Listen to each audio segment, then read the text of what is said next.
আমি শক্ত করে বললাম, ভাই তোমার উপরে তুমি রহম করো, নিজেকে মানুষ বানাও ভাইয়া, ইনসান বানাও, ইনসান বানাও, বুঝতে চেষ্টা করো। এমন সুন্দর জীবন নষ্ট করে দিচ্ছ কেন? এমন হায়াত নষ্ট করে দিচ্ছ কেন? এই পর্যন্ত যে যতগুলো নারী দেখছো সবগুলো দিলে তুমি সামলাইতে পারবা? সারাদিনে যে যত নারী দেখছো সবগুলো দিলে সামলাইতে পারবা? তাইলে এত নারী দিয়ে করবা কি? এত নারী দিয়ে করবা কি বাপ? এত নর্তকী দিয়ে তুমি করবা কি? নর্তকীর কাছে তো কিছু নাই বাবা। মোবাইলেই যে নারী তার ছবি দিয়ে লাইছে, নাটকেই যে নারী তার ছবি দিয়ে ফেলছে, এই বাপ তার কাছে তো আর কিছু নাই। যা ছিল সে তো পয়সার মূল্যে বিক্রি করে দিছে, ওর কাছে তো কিছু নাই। ওর হাসি তো ধোকা, ওর দেহ তো ধোকা, ওর রূপ যৌবন তো ধোকা। বেহায়া নারী, বেপর্দা নারী, সে তো নিজের রূপ আর যৌবন ফেরি করে দিছে। সে তো খোলা মাঠে ছেড়ে দিছে যে বুড়া জোয়ান, আতুর, লুলা, পঙ্গু, প্যারালাইজড, অসল, যায় পারো আমারে দেখো, তুমি দেখলেই আমার পয়সা আইয়ে। তাহলে সে তো পয়সার জন্য নিজের শরীর প্রদর্শন করছে, তোমার জন্য না। তোমার জন্য হলেও তো একা তোমারে দেখাইতো, আর একা তো দেখায় এই জন্য স্ত্রী, হালাল এবং পবিত্র স্ত্রী, সে শুধু তার স্বামীর জন্যই সাজে, সে শুধু তার স্বামীর জন্যই সাজে। এজন্য নবী বলছে, ওই নারী নেককার নারী, ওই নারী পবিত্রা নারী, ওই নারী সতীসাধ্যী নারী, ওই নারী উত্তম নারী, ইজা নাজারা ইলাইহা সাররাতহু, যার স্বামী যখন তার দিকে তাকায় তো তার সৌন্দর্য দেখে, তার সাজগোজ দেখে, তার হাসি মাখা মুখ দেখে স্বামীর দিল শান্ত হয়েছে। নারী বলে তাকে নেককার নারী। আল্লাহর নবী বলছে, মাস্তাফাদাল মুমিন বাদা তাকওয়াল্লাহ খায়রান লাহু আল মারআতুস সালিহা। নবীজি বলছে, আল্লাহর এই পৃথিবীতে তাকওয়ার পরে ঈমান, ইসলাম, নামাজ, রোজা, বন্দিগি, এই ইবাদতের পরে কোনো ব্যক্তি দুনিয়ার সর্বশ্রেষ্ঠতার যে অর্জন, সম্পদ, নেয়ামত, দুনিয়াবি যা সে পেল, তার মধ্যে সর্বশ্রেষ্ঠ নেয়ামত আল মারআতুস সালিহা, একজন সতী সাধ্যী পবিত্রা নেককার স্ত্রী। বিশ্বাস করে কেউ যদি একজন নেককার স্ত্রী না পায়, চরিত্রহীন স্ত্রী মিলে যায় কারো, সে শেষ। আর কেউ যদি নেককার একজন বিবি পায়, গোটা পৃথিবীর সবচেয়ে বড় নিয়ামত সেই পায়। এই পৃথিবীর বাকি সম্পদ কুটিবার পাওয়ার চাইতেও একজন পবিত্র, নেককার, চরিত্রবান, পর্দানসীন, সতী সাধ্যী স্ত্রী মিলে যাওয়া, আল্লাহর কসম, এটা জীবনের সবচেয়ে বড় প্রশান্তি, সবচেয়ে বড় আনন্দ, সবচেয়ে বড় সান্ত্বনা। আর সেটা মিলবে না বাপ। আমার আব্বা একটা ছেলেকে বলি, এই লাগাতার অব্যাহত নারী দেখলে, ছবি দেখলে, জিনা ব্যভিচারের দৃশ্য দেখলে পবিত্র নারী মিলবে না। এটা আল্লাহর ওয়াদা, কোরআনের ওয়াদা। আয-যানি লা ইয়ানকিহু ইল্লা যানিয়াতান আও মুশরিকা। আল্লাহ কোরআনে বলছে, ব্যভিচারী পুরুষ তার কপালে বিবাহিত, সে যাকে করবে সেটা দুইটাই হবে। আল্লাহ পাক বলছে, হয় জানিয়া, আরেকটা ব্যভিচারিণী নারী, আও মুশরিকা, অথবা কোনো মুশরিক নারী। কসম খোদার, কোরআন শরীফের আয়াত। ওয়াজ-জানিয়াতু লা ইয়ানকিহুহা ইল্লা জানিন আও মুশরিকুন। আল্লাহ বলছে, এবং কোন নারী যদি ব্যভিচারী হয়, নারী যদি চরিত্রহীন হয়, আল্লাহ ওয়াদা দিছে ওর কপালে স্বামী জুটবে যেটা, এটার পরিচয় হবে দুইটা, হয় সে ব্যভিচারী পুরুষ আর নয়তো মুশরিক। আর কেমনে কইতো আল্লাহ? বাংলায় কইতো? আর কেমনে বলতো বাবা? বাংলায় বলতো, বাংলায় ওয়াহুররিমা যালিকা আলাল মুমিনিন। এবং আল্লাহ বলেন, কোন ব্যভিচারী পুরুষ কিংবা ব্যভিচারিণী নারী ঈমানদারের জন্য হারাম, ঈমানদারের জন্য হারাম করে দেওয়া হবে। ওয়াহুররিমা, হারাম করে দেওয়া হবে। এজন্য দয়া করে একজন হোক দুইজন হোক, পর্দার আড়ালের যে মা বোনরা আছেন তাদেরকেও বলি, মা বোন, হে মুসলিম কন্যা, তুমি তোমার ইজ্জতের হেফাজত করো, তুমি তোমার আখলাকের হেফাজত করো।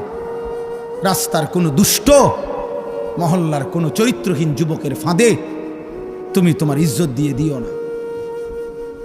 ও তোমাকে ধোঁকা দিবে, ও তোমাকে ধোঁকা দিবে। আল্লাহ আমাদের বোনদেরকে, মেয়েদেরকে, ছেলেদেরকে, আমাদের নওজওয়ানদেরকে হেফাজত করে। অতএব বাপ, আমরা একটা আশা করি, এটা আর কি ভাবি, যে এই ছেলে পেলেদেরকে ওরা বেশি পরিমাণ গুনার মধ্যে পাগল বানায় ফেলছে। ওদের চুল, চেহারা, লেবাস, পোশাক, আখলাক, মোবাইল, নারী, অসভ্যতা, অস্থিরতা, সবার সামনে আপনি এটা বিবেক দিয়া ভাববেন। কিরে, বাবা আছে, দাদা আছে, এলাকার মানুষ আছে, চারিদিকে মসজিদ, যেই গল্লি দিয়েই সে হাঁটুক ওই গল্লি দিয়েই একটা একটা মসজিদ আছে, কিন্তু কোনো কিছু তার একটু লজ্জাবোধও করে না। কিরে, তার বাবা কই, নলে মা কই? আমি জীবনে একবার একটা টুপি, চারটা ফুল মাঝখান দিয়ে, চার জায়গা রঙিন চারটা ফুলওয়ালা একটা টুপি পরছিলাম জীবনে একবার।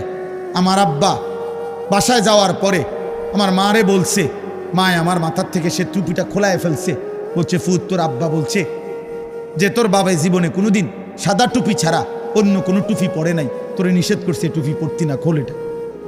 আর কোনোদিন পরি নাই, আর কসম খোদার আর কোনোদিন পরি নাই। হ্যাঁ হ্যাঁ, আমি জীবনে একবার শুধু আমার আব্বারে বলছিলাম, আব্বা আমি শুধু এই মাদ্রাসায় পড়তাম না, আমার আরেকটা মাদ্রাসা ভর্তি করাই দেন। আমার আব্বা বলছে, ফুত, পরের লোকমা ভাত আমার ঘরে খাইও না, তুমি যাও যেখানে মন চায়, পড়লে পড়ো, না পড়লে না পাও, কিন্তু আর এক লোকমা ভাত আমার ঘরে খাইও না। আমি কানতে কানতে ঠিকই মাদ্রাসায় চলে গেছি।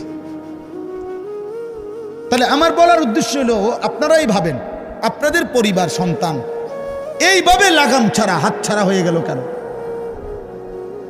এটা কি কোনো কথা হইতে পারে যে একজন মুসলিম ছেলে অথচ তার চুল মুশরিকের মতো? এটা কি একটা কথা হইতে পারে যে একটা মুসলিম ছেলে খোদার 365 দিনে একদিনও ফজরের নামাজ পড়বে না? কোনোদিনও না। এটা মেনে নেওয়ার মতো বিষয়। বাস, তোমরা একটা ছেলে বিবেক থাকলে তোমরা বলো ভাই, এজন্য তোমরা ফজরের ক্যাম্পেইন করো। তোমাদের কাছে যুবক বলি, একটা ছেলে হলেও তুমি নিয়ত করো যে আমি ফজর পড়ব, আমি অন্যকে ফজরের জন্য ডাকবো। আমরা একটা ক্যাম্পেইন কাজ করি, ফজর ক্যাম্পেইন। আমাদের একটা মেহনত আছে সারা দেশে, আলহামদুলিল্লাহ। আমাদের অনেক যুবক আছে যারা ফজরের জন্য বন্ধুদেরকে ডাকে, আলহামদুলিল্লাহ।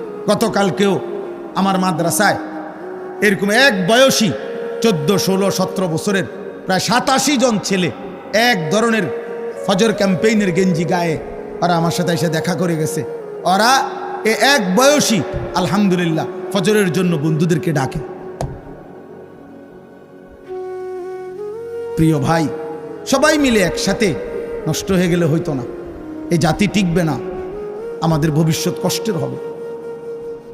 আমাদের ভবিষ্যৎ 1948 সাল থেকে দিনে রক্ত ঝরছে, আজকে প্রায় 77 বছর, এখনো মুসলমান নিরাপত্তা পায় না। 1947 সাল থেকে কাশ্মীরের মুসলমান নির্যাতিত, আজকে প্রায় 78 বছর, এখনো নিরাপত্তা পায় না। 1964 সাল থেকে রোহিঙ্গা মুসলমান নির্যাতিত, আজকে প্রায় 61 বছর, এখনো নিরাপত্তা পায় না। তোমরা বাড়াবাড়ি করো না, আমি অনুরোধ করলাম, আমার বাবাদের কাছে আমার অনুরোধ, আপনারা প্রত্যেকেই আপনাদের সন্তানের দিকে ফিরান। আল্লাহ তাআলা নিষেধ করছে গান, বাদ্য, গায়িকা, নায়িকা, নারী এর ফাঁদে না পড়তে। ইমামে আজম আবু হানিফা বলছে, সিমাউল আগানি ফিসকুন, গান বাদ্য এটা প্রকাশ্য পাপ, অত্তালাজ্জুদু বিহা কুফরুন। আহা, এটা সাংঘাতিক কথা। গান বাদ্য শুনে যদি কেউ মজা পায়, স্বাদ পায়, গান শূন্য যদি কেউ তাল মারে, মনে করেন বলল, হাত নাড়লো, অনেক মানুষ আছে ছেলে এরকম করে, মনে করেন এমন হাতের তাল মানে না, এরপরে হাত শরীর ঘুরলো, মনে করেন যেখানে আছে ওখানে বাড়ি দিল, পায়ের মধ্যে নুপুরের মতো পাও নাড়াইলো গানের তালে তালে। আল্লাহর কসম, আমাদের ইমাম আবু হানিফা তিনি বলছেন এটা গান শুনে বাদ্যের তালে তালে যদি কেউ মজা পায় এটা কুফরি কুফরি কুফরি। আহা, যদি ঈমান হারা হয়ে কবরে যায়,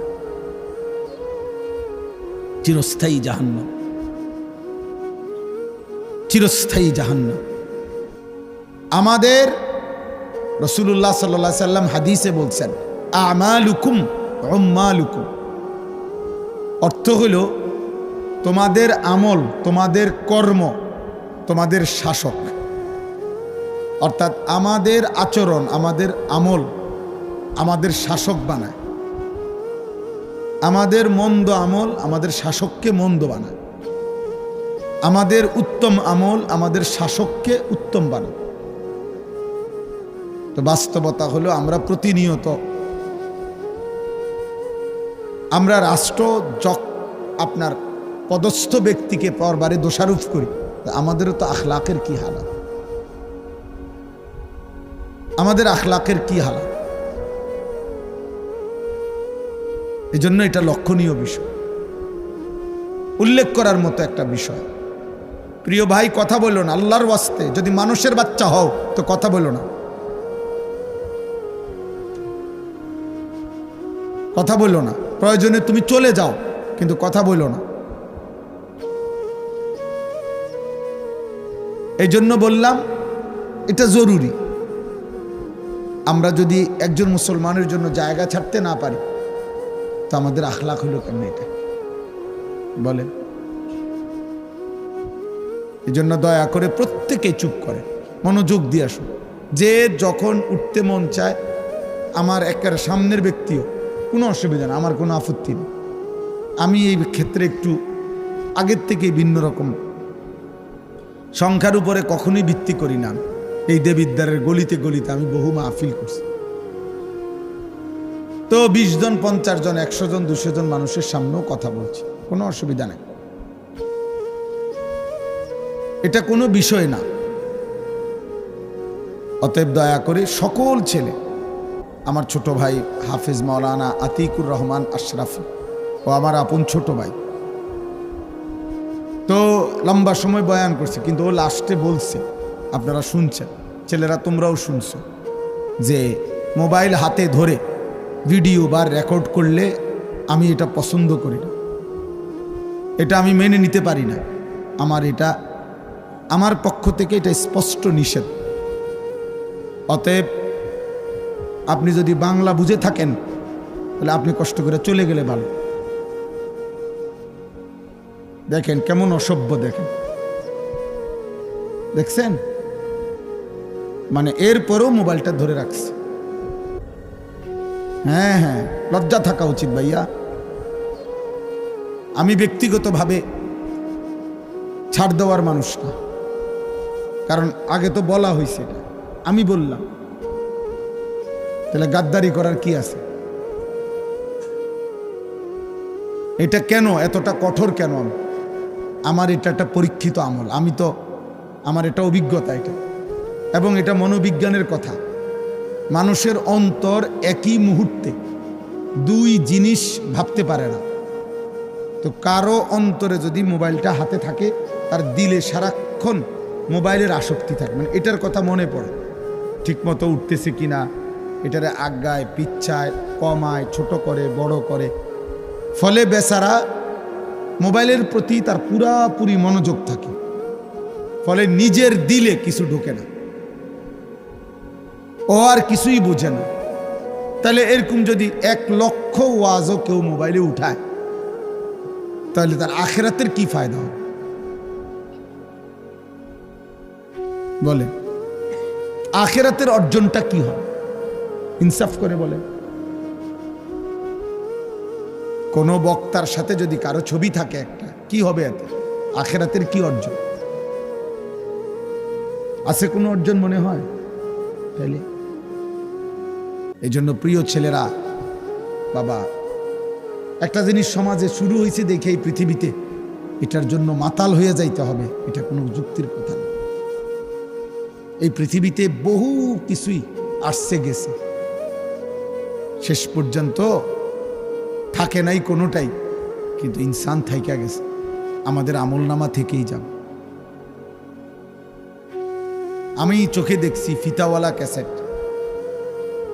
ফিতাওয়ালা ক্যাসেট, হাজার হাজার গান ওই ফিতাওয়ালা ক্যাসেটের মধ্যেও ছিল, ফিতাওয়ালা ভিডিও, হাজার হাজার ছবি, হাজার হাজার সিনেমা ওইগুলোতেও ছিল, কিন্তু সেগুলো এখন আর পৃথিবীতে নাই।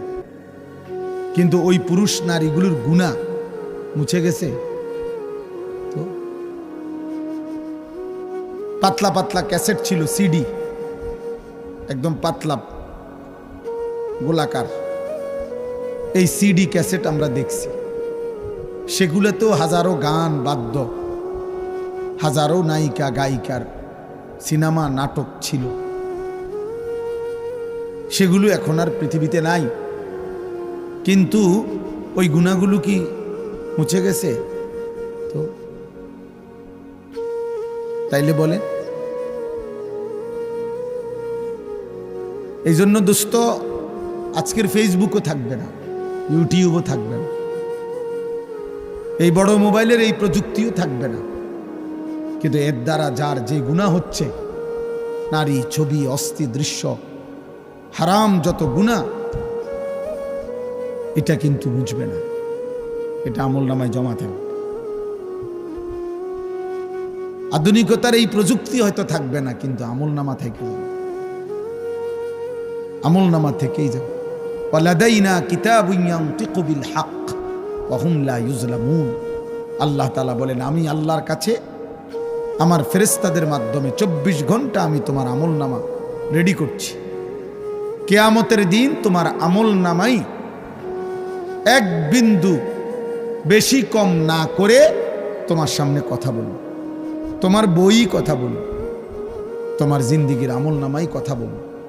অহুম লা ইউজলামুন, কোনো জুলুম হবে না, একটা গুনাহ কমও হবে না, একটা নেকি কমও হবে না, একটা গুনাহ বেশিও হবে, বেশিও হবে না। এটা জরুরি, এটা বোঝা উচিত। এই একটা শুরু হয়েছে আর কি, মন চাইছে যে যার কারণে কোনো বাধা নিষেধ না মানা। দোস্ত, এটা জীবন না, এটা জিন্দিগি হইতে পারে না, এটা জীবন হইতে পারে না। এই জন্য আমি এটা কঠোর, আমি এই ব্যাপারে শক্ত যে আমার কথা হইল, এরা আমাদের সন্তান, এরা আমাদের ছেলে, আমাদের ভাই, তাহলে এদেরকে ফিরাবে কে? এটা কি কোনো কথা হইল যে একটা মুসলিম ছেলে ওর যা মন চায় ও তাই করবে, কেউ বাধা নিষেধ করতে পারবে না, বলতে পারবে না, বলবে না? এটা কি একটা পৃথিবী হইতে পারে? আপনাদের বিবেকে কি বলে? তাহলে ইসলাম মানবে কে? কোরআন মানবে কে? আল্লাহর দ্বীন কার জন্য? নওজোয়ান ভাই তোমরাই বল, এই 30 পারা কোরআন তাহলে কার জন্য নাজিল হলো? নবী সাল্লাল্লাহু আলাইহি ওয়াসাল্লাম 23টা বছর তাহলে কাকে বললেন, কি জন্য বললেন?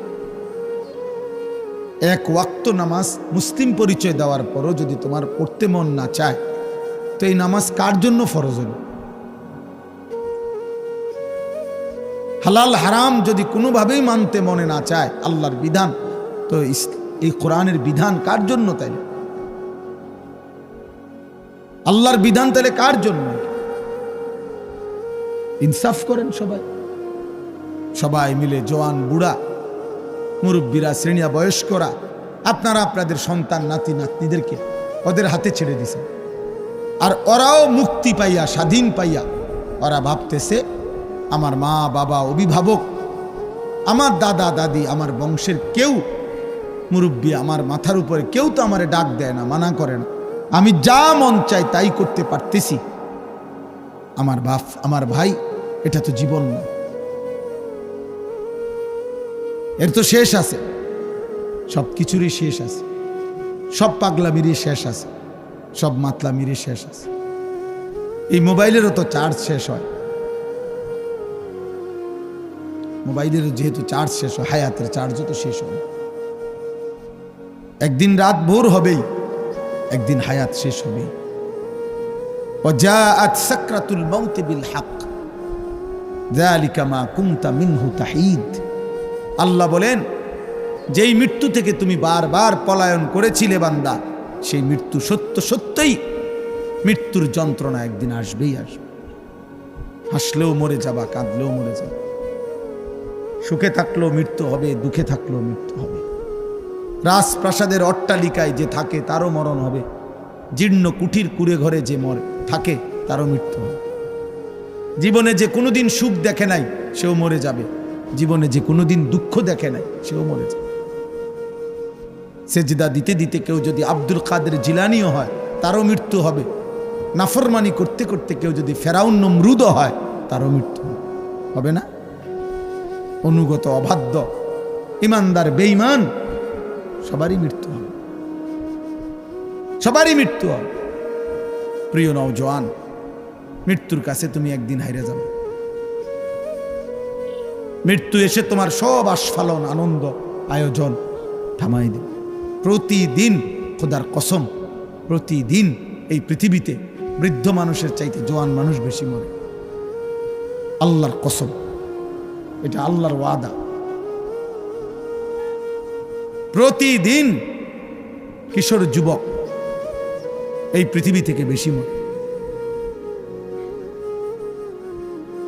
অমিনকুম মান ইউতাওয়াফা মিন ক্বাবলু, আল্লাহ কোরআনে বলছেন, আমি মানুষকে দুনিয়ার হায়াতে তিনটি জীবন, তিনটি কাল দেই, শিশু, যুবক, বৃদ্ধ, কিন্তু আমি সকলকে এই তিনটি অবস্থায় পূর্ণ পৌঁছাই না, তার আগেই আমি মৃত্যু দিয়ে ফেলি। আমার কাছে কিতাব আছে, তাফসীর আছে।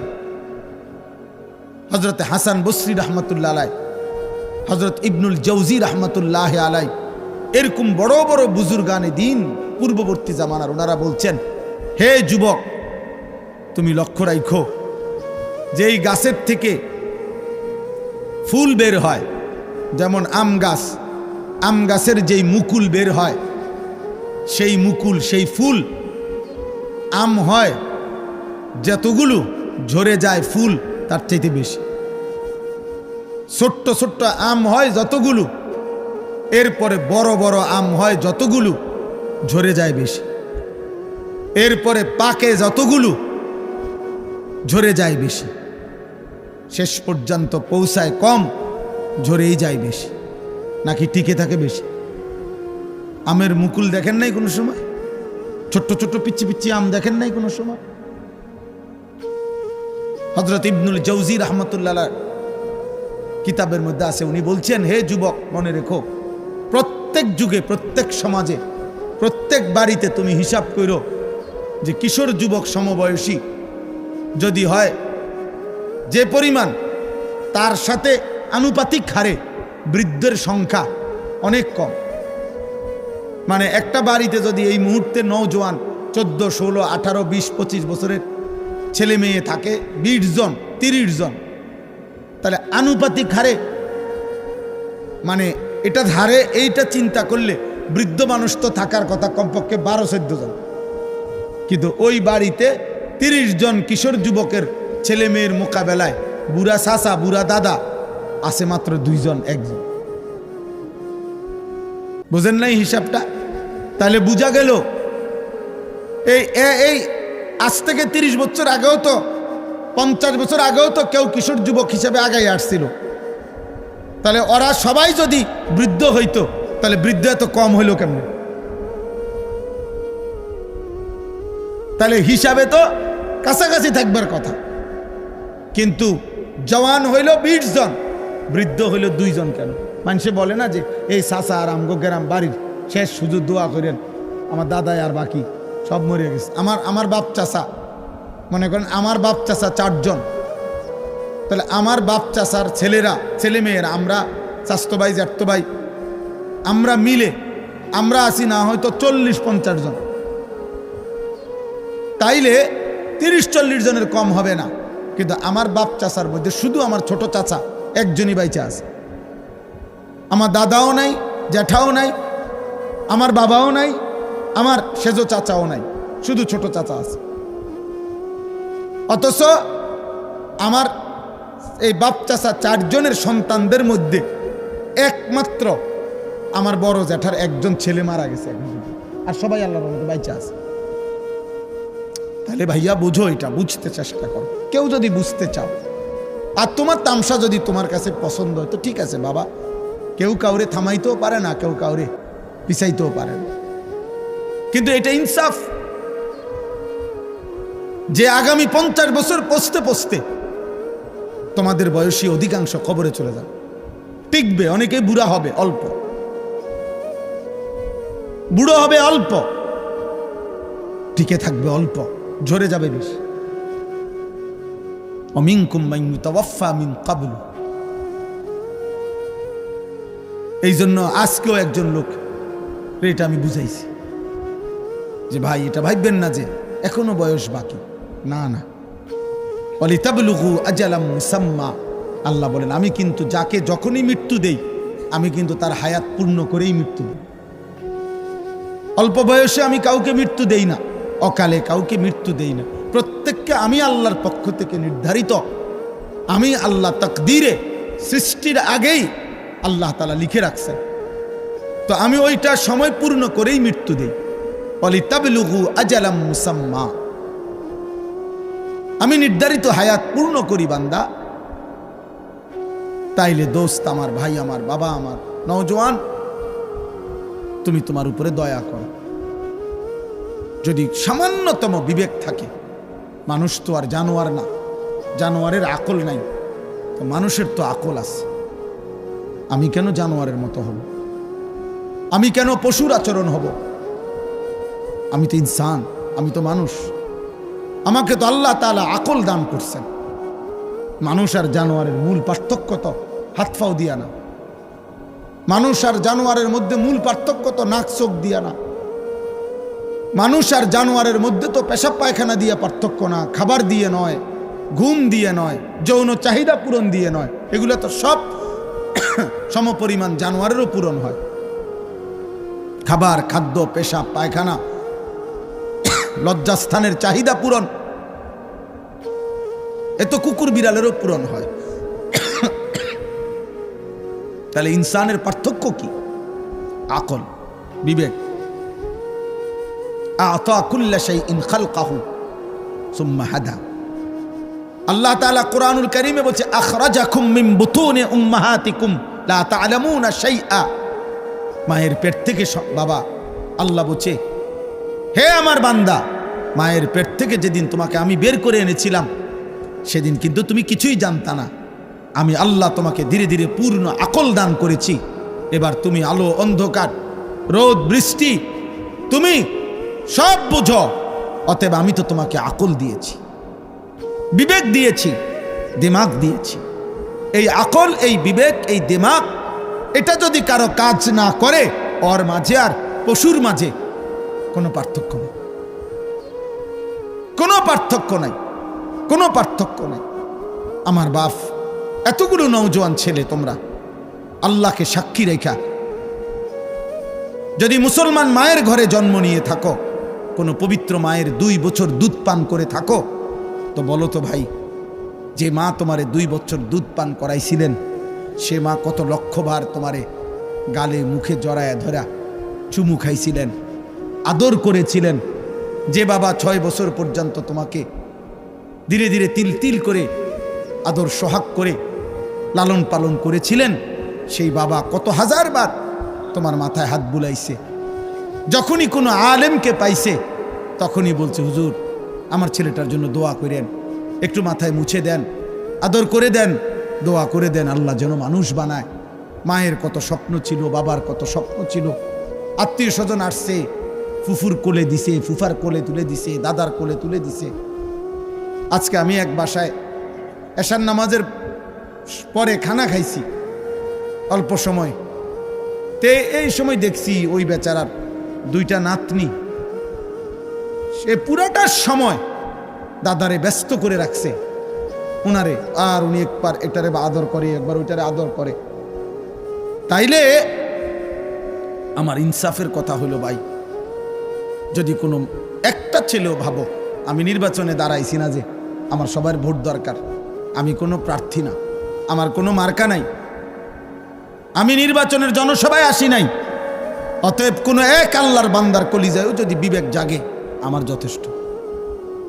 কসম আল্লাহর, আমি শুধু এতটুকু জানতে চাই, একটা নওজোয়ান, হে কিশোর, আজকের সারাদিনে যারা এক ওয়াক্ত নামাজ পড়লা না, তোমার মায়ের পবিত্র সেই 2 বছরের দুধ আর তোমার মায়ের বুকে ধারণ, গর্ভে ধারণ আদর সোহাগ, মায়ের কি এই স্বপ্ন ছিল যে তুমি 16 বছর বয়সে দিন রাত উলঙ্গ ছবি দেখবা, নারী দেখবা, নর্তকী দেখবা, জিনা ব্যভিচারের দৃশ্য দেখবা, আর হারাম অসৎ কাজে, অসৎ চরিত্রহীন লম্পট বন্ধুদের আড্ডায় এমন সুন্দর রাত দিন হায়াত শেষ করে দিবা? এই ছিল মায়ের স্বপ্ন, এই ছিল বাবার আদর। আহ আহ মনে রাখো আব্বা, যদি কোনো দিন আর বলতে না পারি তো আজই বললাম, মনে রাখো এর চরম মূল্য তোমাকে তোমার জীবন দিয়ে দিতে হবে। যদি কেউ তওবা না করে, আল্লাহর দিকে ফিরে না আসে, কসম খোদার, পাপের এই শাস্তি, অসভ্যতার এই শাস্তি তোমারে তোমার জীবন দিয়া তোমার পরবর্তী জেনারেশনের হাতে তোমাকে শোধ দিতে হবে। আশা করি ইনশাআল্লাহ এই অপমান তোমার কপালেও জুটবে। আজ তুমি মাকে লজ্জিত করলা, বাবাকে লজ্জিত করলা, যে ছেলে চরিত্রহীন, যে ছেলে লম্পট, যে ছেলে নারী রাত দিন উলঙ্গ আর নাচ ছবি দেখো, অস্থির দৃশ্য দেখো, নাফরমান, তুই তো তোর বাবাকে বেইজ্জতি করলি, তোর মাকে বেইজ্জতি করলি, তুই তোর মায়ের পবিত্র দুধের বেইজ্জতি করলি। লোকে তো তোর মাকেও বলবে কেমন অসতের সন্তান এটা, লোকে তো তোর বাবাকেও বলবে কার ঘরে জন্ম নিল, এত বড় অসভ্য, এত বড় চরিত্রহীন। তুমি তো তোমার বাবাকেও শেষ করে দিলা। আমি একটু আগে বলে আসছি, কোন পাপীকে মানুষ আর মানুষ নামে ডাকে না, ওই পাপের নামে ডাকে। কোন পাপীকে মানুষ আর মানুষ নামে আর কোনোদিন ডাকে না বাপ, পাপের নামে ডাকে। যে সুদখোর হিসাবে একবার চিহ্নিত হয়, সামনে হোক আর পিছনে হোক, মানুষ তাকে সুদখোর হিসাবেই ডাকে, হারামখোর হিসাবেই ডাকে, ঘুষখোরেই বলে, তাকে কিস্তি করেই বলে। নেশাখোরকে মানুষ নেশাখোরই বলে, নেশাখোর, মদখোর, গাঁজাখোর, কুট্টাখোর, বাবাখোর, ইয়াবাখোর, ডাইলখোর, হারাম করে বলে বেটা। অরে আর কোনোদিন তোকে মানুষ বলবে না। 100 বছর পরে হলো তোর নাতি বেটা হলেও তোর পাপের প্রায়শ্চিত্ত দেবে, তোর নাতিকেও মানুষ বলবে। তুই কথা বেশি করিস না, তোর দাদা অসতা ছিল বেটা, যা যা বেটা, লম্পট বেটা, চিনি না তোরে বেটা, তোর দাদা সিটারের হদ্দারা ছিল, চিনি না? তুমি সেই দাদা, তুমি সেই বাবা।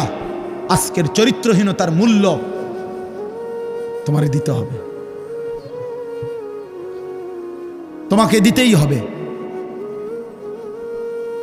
এই জন্য একটা ছেলেকেও বলি, একজন বাবাকেও বলি, কোনো পাপী, আমি কিংবা আপনি, গুনাহ কেউ চালাক মনে করেন না, চালাক মনে করেন। একটা কুকুর, একটা বিড়াল, একটা জঙ্গলের প্রাণী, সে মুক্ত স্বাধীন মন মতো চলে বলে সে খুব সম্মানী কিছু, অথবা খুব বেশি মর্যাদার কিছু না। এটা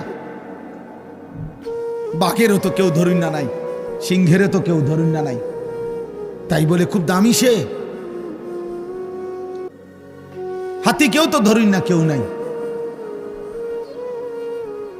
তাহলে তোমরা অনেক ছেলে মনে করতেছ ইদানিংকালে আইসা খুব বেশি বেশি বাড়াবাড়ি করতেছ। তোমরা মনে রাখো বাবা, বেশি বাড়াবাড়ি করছে। আমি বললাম তোমাদের গুনাহ সীমা ছাড়াইয়া যাচ্ছে, তোমাদের বেনামাজি চেহারা জিন্দিগি সীমা ছাড়াইয়া যাচ্ছে। তোমরা নিজের হাতে রবের আযাব টেনে আনতেছ। তোমরা আল্লাহকে যেন চ্যালেঞ্জ করছো যে আমরা আমাদের এলাকার অধিকাংশ যুবক নামাজ পড়ব না, সেজদা দেব না, আপনার কি করতে পারেন আপনি দেন। আল্লাহ বলছে ঠিক আছে বান্দা, আমিও দেখাবো, আমিও দেখাবো। ইনসাফ করো। তোমরা এখানে যে ছেলেরা আসো, তোমরা নর্থ বেঙ্গলের না, তোমরা পার্বত্য চট্টগ্রাম থেকে আসো নাই কেউ, তোমরা উত্তরবঙ্গের মানুষ না, তোমরা রংপুর দিনাজপুরের ছেলে না, তোমরা খুলনার না, তোমরা ময়মনসিংহের ছেলে না, তোমরা এখানকারই 2-4-10 কিলোমিটারের ছেলে। বেনামাজি ইনশাআল্লাহ 100টা দাঁড় করাইলে 98টা ঠিক হবে। বেনামাজির চেহারা দেখলেই চিনা যায়। ও তো আল্লাহর দুশ্মন, ওরে চিনবো না কেন? ও তো নবীর দুশ্মন, ও তো কোরআনের দুশ্মন, ও তো ইসলামের দুশ্মন। তাকে চিনবো না কেন? ওরে দেখলেই বোঝা যায়। বেনামাজি তো বেহায়া, বেনামাজি তো গাদ্দার, বেনামাজি তো অহংকারী, বেনামাজি তো অসভ্য, বেনামাজি অকৃতজ্ঞ। মানুষের 10 টাকার কৃতজ্ঞতাও তো আদায় করে বেটা। একটা বন আর 1 কাপ চা খাওয়াইছে যে 1 সপ্তাহ 15 দিন পরেও তাকে দেখলে মানুষ তার প্রতি একটু কৃতজ্ঞতা হয় যে উনি আমারে গত 15 দিন আগে একটা বন খাওয়াইছে, 1 কাপ চা খাওয়াইছে। আর এত বড় আসমান ও জমিন, এত লক্ষ কোটি কোটি নিয়ামত দিয়ে যে আল্লাহ আমাকে 24 ঘন্টা লালন পালন করছেন, আমি তাকে একটা সেজদাও দিলাম না। এত বড় গাদ্দার কি মানুষ হয় বেটা? কোন জানোয়ারও তো এত বড় গাদ্দার হয় না, কোন কুকুর বিড়ালও তো এত বড় গাদ্দার হইতে পারে না বেটা, কোন পশুও তো এত বড় গাদ্দার হইতে পারে। এই জন্য আল্লাহ নাফরমানকে পশু বলতেও নারাজ। বালহুম আদাল বলে না, বলছে কিনা বলে? আল্লাহ বলছে নাফরমান পশুর চাইতেও নিকৃষ্ট। বালহুম আদাল। ও কুকুরও না, ও বিড়ালও না, ও শুকরও না। উর্দু কিতাবে আমরা পড়ছি শুকর, শুকর। এই যুবক, শুকর কোন সকালবেলা একবারে চোখ খোলে না। শুকরের নিয়ম, শুকর একটু একটু করে চোখ খোলে সকালবেলা। কেন? কিতাবে লিখছে, মনীষীদের বক্তব্য, যে শুকর আল্লাহকে বলে আল্লাহ প্রথম দৃষ্টি যেন কোনো বেনামাজির উপরে না পড়ে। কিতাবে আছে কুত্তা আল্লাহর কাছে প্রতিদিন ভোরে ঘুম থেকে যখন উঠে প্রথমবার কুত্তা আল্লাহর কাছে ফরিয়াদ করে, আল্লাহ প্রথম নজর কোনো বেনামাজির উপরে যেন না। তোকে কুত্তা ঘৃণা করে, তোকে শুকর ঘৃণা করে বেটা। এই জন্য তোমার চুল তোমার কাছে সুন্দর লাগে, তোমারই তোমার কাছে ভালো লাগে, আর কারো মূল্য তো ভালো লাগে। এই জন্য নিজের চুল নিজেই ফিরায়, নিজের ছবি নিজেই উঠায়, নিজের ছবি নিজেই দেয় ফেসবুক। কারণ কোনো ছাগলও তো এর দিকে চায় না, কোন বেটা কি দেবে। কোনো পাগলও তো তার দিকে আর দেখে না। এই জন্য নিজেই নিজের সেলফি তোলে, নিজের ছবি নিজেই দেয়। হ্যাঁ হ্যাঁ, আল্লাহ আমাদেরকে হেফাজত করেন, আল্লাহ আমাদেরকে বুঝ দান করেন। আমি শক্ত করে বললাম, ভাই তোমার উপরে তুমি রহম করো, নিজেকে মানুষ বানাও ভাইয়া, ইনসান বানাও, ইনসান বানাও। বুঝতে চেষ্টা করো, এমন সুন্দর জীবন নষ্ট করে দিচ্ছ কেন? এমন হায়াত নষ্ট করে দিচ্ছ কেন? এ পর্যন্ত যে যতগুলো নারী দেখছো সবগুলো দিলে তুমি সামলাইতে পারবা? সারাদিনে যে যত নারী দেখছো সবগুলো দিলে সামলাইতে পারবা? তাইলে এত নারী দিয়ে করবা কি? এত নারী দিয়ে করবা কি বাপ? এত নর্তকী দিয়ে তুমি করবা কি? নর্তকীর কাছে তো কিছু নাই বাবা।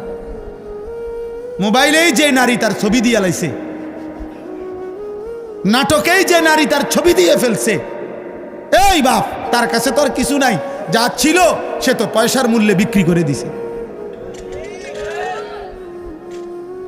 ওর কাছে তো কিছু নাই। ওর হাসি তো ধোকা, ওর দেহ তো ধোকা, ওর রূপ যৌবন তো ধোকা। বেহায়া নারী, বেপর্দা নারী, সে তো নিজের রূপ আর যৌবন ফেরি করে দিছে।